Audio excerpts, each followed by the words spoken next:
Oh, There we yeah. go. This meeting is being live streamed. Hello, everyone. Welcome to the Proverbial Masterminds. I actually made a post today. I know, shocker. So maybe people will join us that are reading my Thriving with Jesus blog. Anyway, welcome. I'm Dr. Sherry, and this is Erin Harrigan, and we are your Proverbial Masterminds. We're just here talking about the Master's wisdom by working right. our way through the book of Proverbs. Yes. One Happy, verse a day. Merry, whatever it is. I mean, Merry and happy Christmas Eve. Joseph Eve. Joseph Eve. Oh, nice. You know, I saw this meme. It said, please be nice to the retail workers. It's not their fault you chose to shop Yes. when Mary's water broke or something Right. like. You know, actually, so that's a funny thing. I was thinking the same thing last night. I stopped in at the store on the way back from a little outing. It was raining and all of that. So I took the girls to an indoor outing, and on the way back, we stopped at a little store, and there was a line, like there would be close to Like there Christmas. would be. Yeah. And there were a lot of people, doing the whole like stomping the foot. I know, right? And I'm like, it's interesting. This is the only culture, like, what would it be like if we started showing up like at people's white collar jobs and just standing there and tapping our foot and looking at them like, what are you doing, you Yeah. ridiculous person? Right. I'm pretty sure that we'll be able to find some wisdom to apply to that today. Yes, I think so. So let us dig in. So we are in chapter 27. We are in verses 10, 10 through 16. And I think you read last week, so I will read this week. Okay. I'm going to read from the New King James because that's where I was this morning. That's where I am. And you're doing 10 to 16, right? 10 to 16. Do not forsake your own friend or your father's friend, nor go to your brother's house in the day of your calamity. Better is a neighbor nearby than a brother far away. My son, be wise and make my heart glad, that I may answer him who reproaches me. A prudent man foresees evil and hides himself. The simple pass on and are punished. Take the garment of him who is surety for a stranger, and hold it in pledge when he is surety for a seductress. He who blesses his friend with a loud voice, rising early in the morning, it will be counted a curse to him. A continual dripping on a very rainy day and a contentious woman are alike. Oh. And whoever restrains her restrains the wind and grasps oil with his right hand. So much humor, I feel like, this week. There's a lot of humor. Some might call it sardonic wisdom. I would say that's a little bit of what he was probably a pretty punchy guy. I'm thinking so. Yeah. So go ahead. Yeah, let's dive in. So Proverbs 27:10, don't forsake your own friend or your father's friend, nor go to your brother's house in the day of your calamity. So that's interesting that those two are together. So don't forsake your friends, but don't go to your brother's house. It's a little bit confusing, right? Like, yeah. Why are you telling me not to forsake my friends, but then you're telling me not to go to family's house? What's that about? Right. Yeah. Well, it goes on to explain, better is a neighbor nearby than a brother far away. Yes. It's interesting too, actually, I'll share this today. So there's a verse, and I can't remember where it is, but it says, that God places the lonely in families. You familiar with that? Mm-hmm. And I'm certainly not a lonely person. I am alone, but I'm not lonely, right? There's a difference. Right. Anyway, here's an exemplification of that, and speaking about the neighbors and why it's good to have good relationships with your neighbors. This isn't the first time, right? This isn't the first time that Solomon's talked about that. Yeah. And how your neighbors can be there for you. And there's something about, there's something about this too with regard to God's kingdom. God's kingdom You're not going to be there like worshiping with your mom and dad and your brothers. They're going to be there, hopefully. But that's not what that looks like, right? Like the family of God is the family, and that is anybody who, embraces the redemptive work of Jesus. Right. And so your neighbors are people that you do life with on a regular basis. And so being gentle with them, being open with them, being caring with them, all of those things pay off anyway. Not just pay off, but like God calls us to do that. And we are witnesses where we are, right? Like that's where we are our best witness. Anyway, today they texted me and just said, hey, by the way, if we lose power, we have a wood stove downstairs and you can come over and hang out with us and stay warm. And I was like, well, I've got the dogs. And they said, we don't care. You bring the 3 dogs too. Cause That's it's right. Yes. going to be like 4 degrees tonight. Yeah. Anyway, the point is, I don't need to have an attitude. Let me rephrase that. If I had an attitude that nobody is there for me and nobody cares about me, I am not as likely to engage with my neighbors. I'm more likely to kind of disregard them, right? And think, well, my family should care about me. My family should be the ones that cares about me. And my family does care about me, but my Sure. family's not here. Uh-huh.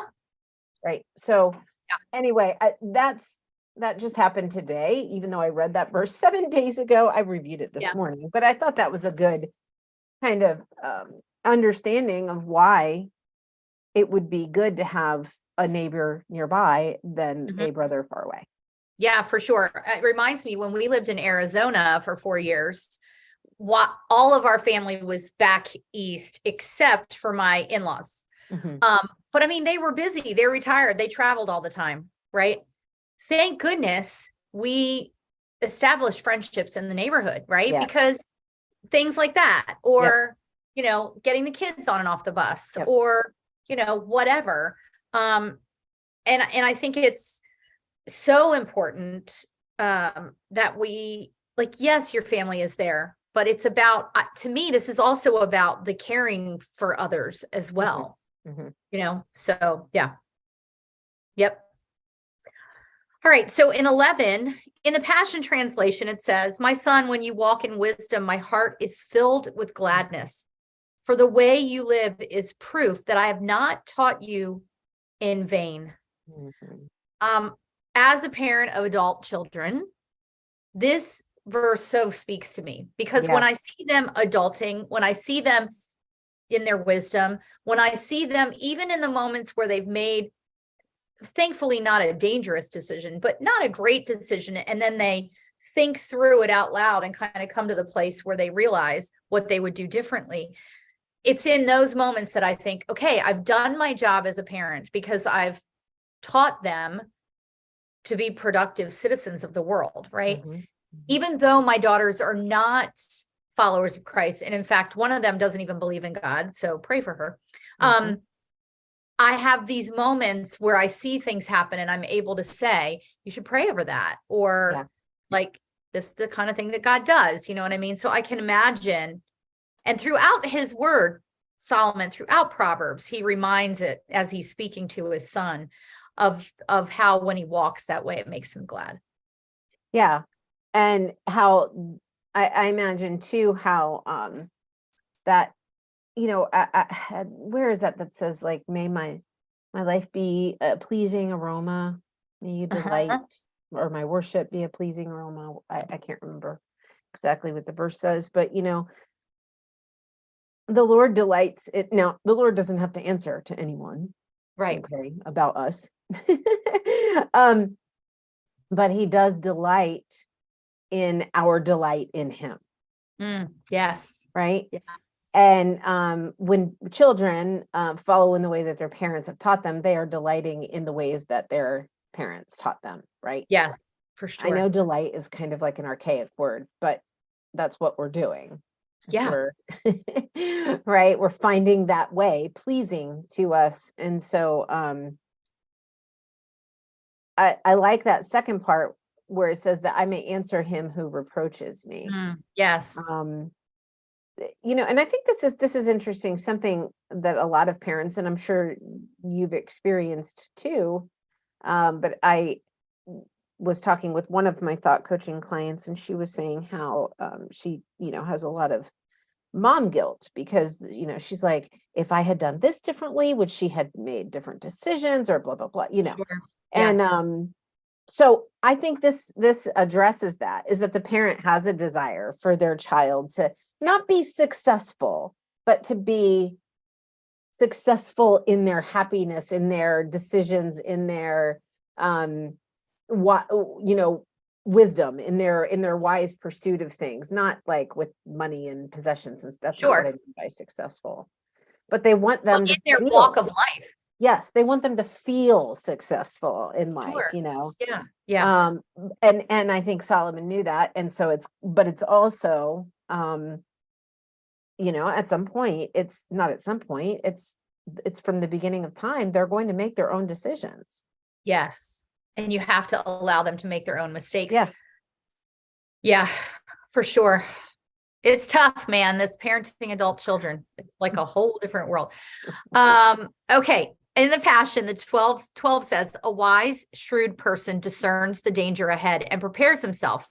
But the naive simpleton never looks ahead and suffers the consequences. So one of the things I love about the Charles Stanley Bible that I've had since I was saved, and my mentor sent it to me, is that, he has commentary on certain verses. And this is one of them. And I love this because it's so important for us to know that just because we're trusting God doesn't mean we're absolved of responsibility. Like we still have to look ahead. And he says here, it doesn't mean that we can be reckless and irresponsible, living our lives without any thought to the hazards and challenges that exist in a fallen world. But we must be discerning, assessing our situations carefully, and seeking the Lord's guidance and protection for both the seen and unseen. So I just did my year end and planning for the new year. And I could say, well, I'm not going to plan at all because God's got it. And that is true. God does have it. At the same time, like I plan because God wants us to plan. But then as soon as I was done planning, I literally, right behind me on my floor by my baby Christmas tree, I laid face down and I gave it all. I read through every single one of those plans and I said, this is yours. Redirect it. Do what you need to do. Show me the challenges. Show me the roadblocks, right? So we do have to discern what's ahead in as much as we can in our human ways, and plan in as much as we can. Yeah. I'm not saying you have to make New Year's resolutions because I don't do that either. Please don't do that. Please don't do that. But no, if you're gonna do something, start today. Yeah. Don't. Yeah. Exactly. Why put off today? Why put off till tomorrow what you can do today? There you go. Exactly. All right. What are we on, 13? Yeah, this one's really confusing to me. So let me give it to you in the Passion because it makes a little more sense.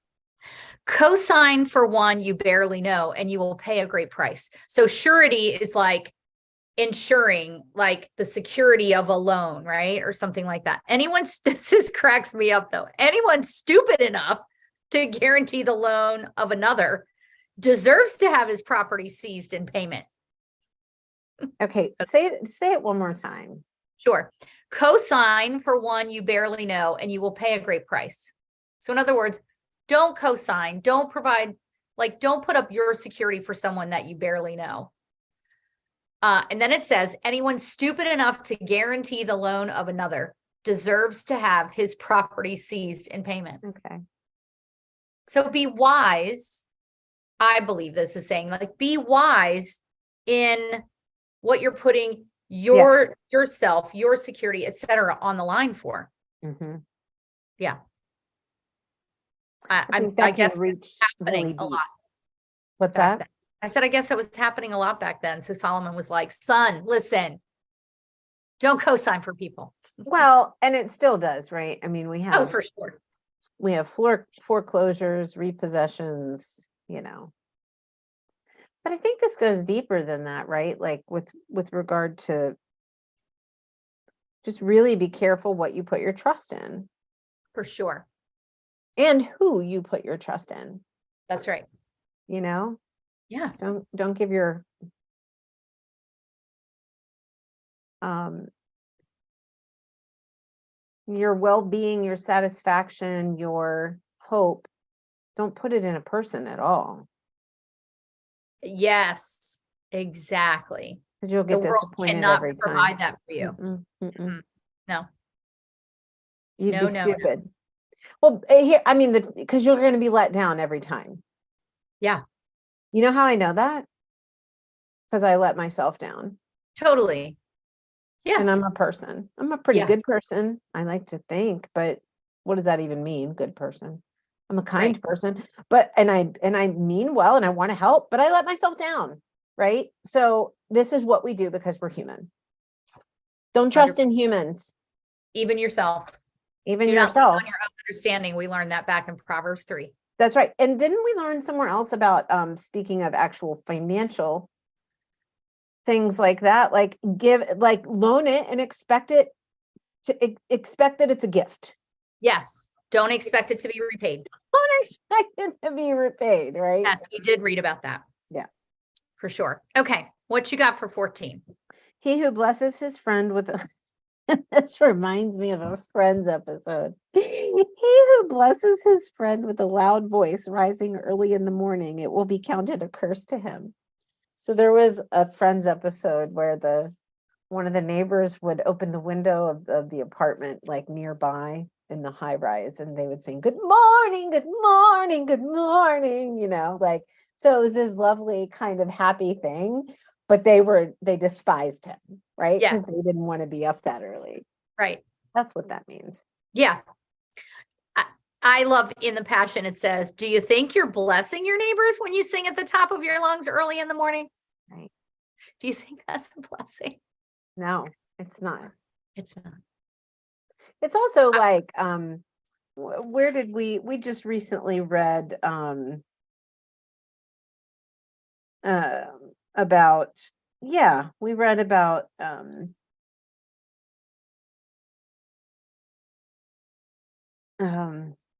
oh, where is it? I wish I could find it. Go ahead with what you were saying. I'll see if I can find it. That's all I had for that. It just cracked me up. That's all I have for that too. But we were reading about not singing, not rubbing. What were the words? It was like, don't sing in somebody's sorrow or something. Yes. I feel like that was back in 25. Oh, here it is. It's 25:20. Like one who takes away a garment in cold weather, and like vinegar on soda is one who sings songs to a heaven. Yeah. So that goes along those lines. Yes. Be nice to your neighbors. You don't need to wake them up with your voice, even if you do sing like Josh Groban. Right. I don't know. I think if I heard Josh Groban singing in the morning, I might be like, Josh Groban? Is that you? Is that you? All right. You? 15. Okay. This is kind of funny because yesterday it rained buckets all Yes. day Yes. long. A continual dripping on a very rainy day and a contentious woman are like yesterday I was just like, oh my gosh, please stop. Please go away. Please go away. Right. Please stop. Please go away. Yes. That's what means. It's like. Yep. And even in 16, where it's like, you cannot stop her from complaining. It would be easier to stop the wind from blowing or to grasp a handful of oil. Yeah, you can't do that. Can't do it. Can't be grasp oil. It's just going to slide off. Got to walk away. Well, and I've encountered people like that where I'm like, just go away.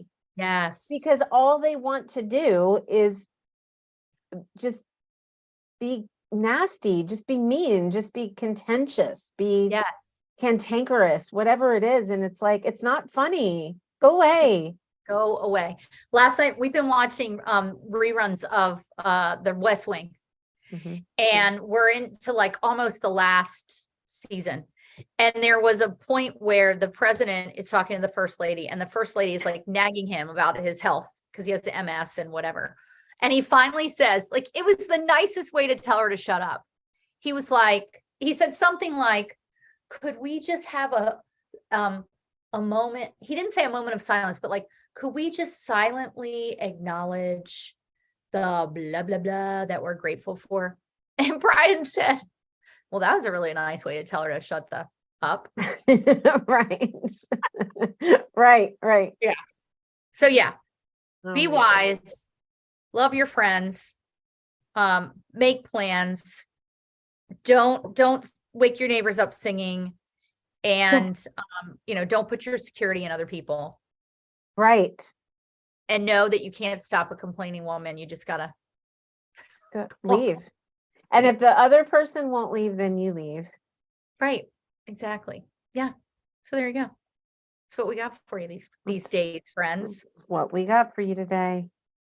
So next Friday, we are going to be continuing in chapter 27 Mhm. with, I always forget. Okay. Verses 17 through 23. Is that right? 1, 2, 22. 5, 6, 7. Well, I have to 23. 1, 2, 3, 4, 5, 6, 7, 23. Yeah. We have to count, people. We do. I mean, math is hard. 17 to 23. So join us and share. And until we're together next week, have a very Merry Christmas. Be safe, be healthy, love one another.